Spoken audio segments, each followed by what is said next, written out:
பக்காவா பிளான் பண்ணி தான் சொந்த குடும்பத்துல இருந்த 5 பேரை கொன்ன ஒருத்தர் போலீஸ்க்கு அவர் மேல ஒரு சொட்டு கூட டவுட் இல்ல. ஆனா ஒரே ஒரு எவிடன்ஸ் மொத்த கதையையும் திருப்பி போட்டுருச்சு. அது என்னன்னு தான் இந்த வீடியோல நம்ம பார்க்க போறோம். நீங்க வந்திருக்கிற இடம் கிரைம் ரோல். ஞாபகமா உங்க கிரைம் ரோலை சப்ஸ்கிரைப் பண்ணி உங்க சப்போர்ட்டை கொடுங்க. சோ ஜெர்மின்ற ஒருத்தர் போலீஸ்க்கு கால் பண்ணி என்னுடைய சிஸ்டருக்கு மென்டல் ப்ராப்ளம் இருக்கு, அவங்க என் ஃபேமிலியவே கொன்னுட்டாங்க அப்படின்னு சொல்ல போலீஸும் வந்து பாக்குறாங்க.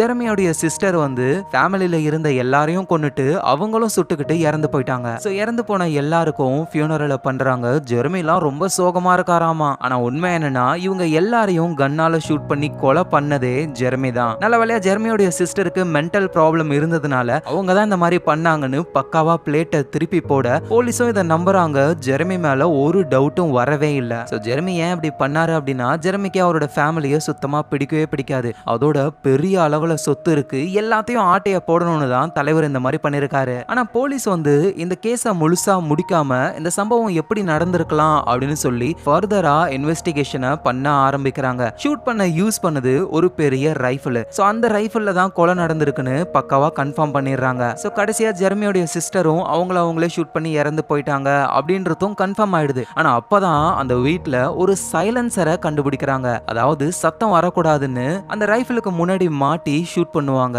அந்த சைலன்சரை பார்க்கும் பொழுது இதுல யூஸ் பண்ணி ஷூட் பண்ணிருக்காங்க அப்படின்னு கன்ஃபார்ம் ஆயிடுது. எங்க நம்ம ஜெர்மிக்கு வந்து கவலையே இல்ல, நம்ம பக்கம் எந்த டவுட்டும் இல்ல. சோ அதனால அவரு ஜாலியா இருக்காரு ஆளு. ஆனா இங்க போலீஸ்க்கு ஒரு பெரிய டவுட் வருது. அந்த ரைஃபிள் ஆல்ரெடி ரொம்ப பெருசா இருக்கும், அதுக்கு மேல இந்த சைலன்சரை மாட்டிட்டு ஜெர்மியோட சிஸ்டர் தான் எல்லாத்தையும் ஷூட் பண்ணிருக்காங்கன்னு வச்சுப்போம். ஆனா கடைசியா அவங்களே ஷூட் பண்ணிக்கிட்டாங்கல்ல. ஆனா உண்மையிலேயே அவங்க 5 அடி தான் இருப்பாங்க. அந்த பெரிய ரைஃபிள் அது இல்லாம சைலன்சரோட சேர்த்து அவங்களுடைய கழுத்து கிட்ட வச்சு ஷூட் பண்ணவே முடியாது. ஏன்னா அவங்களுக்கு ட்ரிகர் எட்டவே எட்டாது. இப்படி இருக்கும் பொழுது கண்டிப்பா ஜெர்மியோட சிஸ்டர் அவங்களே ஷூட் பண்ணிக்க வாய்ப்பு இல்ல, வெளியே இருந்து யாரோ தான் பண்ணிருக்காங்க அப்படின்னு சொல்லி டவுட் ஜெர்மி பக்கம் போகுது. ஏன்னா ஜெர்மி தான் சொன்னாரு என்னோட சிஸ்டர் கன் எடுத்துட்டு போனதை நான் பார்த்தேன் அப்படின்னு சொல்லி. கண்டிப்பா சிஸ்டர் அவங்களே சுட்டிருக்க வாய்ப்பு இல்ல, இந்த ஜெர்மி தான் பண்ணிருக்கணும், ஏன்னா இவரு தான் போலீஸ்க்கு கால் பண்ணது அப்படின்னு சொல்லி எல்லா எவிடன்ஸும் ஜெர்மிக்கு எதிராக போகுது. ஆனா ஜெர்மி இல்ல நான் இதை பண்ணவே இல்லைன்னு சாதிக்கிறாரு. பட் எவிடன்ஸ் எல்லாம் அவருக்கு எதிராக இருக்கிறதுனால ஜெர்மியை தூக்கி ஜெயில போடுறாங்க. இன்னைக்கு வரைக்குமே